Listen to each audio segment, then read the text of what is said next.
বিএনপির উদার গণতান্ত্রিক নীতির কারণেই জাতীয় নির্বাচনে জামায়াত পরাজিত হয়েছে। বিএনপি মহাসচিব এবং এলজিআরডি মন্ত্রী মির্জা ফখরুল ইসলাম আলমগীর এমন মন্তব্য করেছেন। দুপুরে পিআইবি আয়োজিত শহীদ প্রেসিডেন্ট জিয়াউর রহমানের শাহাদাত বার্ষিকীর আলোচনা সভায় তিনি আরও বলেন, শহীদ জিয়ার দেখানো পথেই এগিয়ে যাচ্ছে বাংলাদেশ।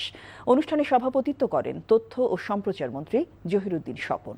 তিনি বলেন, নিজেদের স্বার্থ রক্ষা করেই কূটনৈতিক সম্পর্ক বজায় রাখা হবে। অন্য দেশের সাথে সম্পর্ক নির্ধারণের ক্ষেত্রে সতর্ক থাকার তাগিদ দেন তিনি।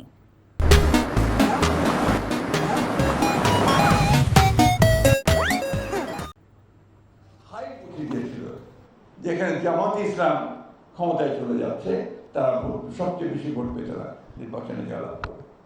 এমনকি আমাকে পর্যন্ত পরাজিত করে দিয়েছে মিডিয়াতে, ঠিক না? অথচ দেখেন, মানুষ কিন্তু ভুল করলো না, মানুষকে ঠিকই তাদেরকে বাদ দিয়ে দিল, দিয়ে বিএনপিকে বেছে দিল। কেন? কারণ বিএনপি প্রতিনিধিত্ব করে একটা উদার গণতান্ত্রিক রাজনীতি।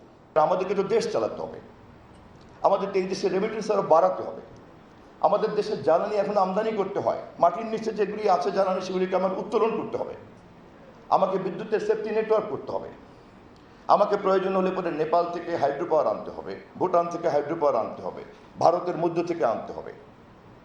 ভারতের মধ্যে উদীয়মান শক্তি, তার যদি কোনো সমস্যা থেকে থাকে, আমার টার্মস অ্যান্ড কন্ডিশনে তার সমস্যার সমাধান করতে আমি প্রস্তুত, কিন্তু টার্মস অ্যান্ড কন্ডিশনটা আমার ইন্টারেস্টটা কনফার্ম করতে হবে।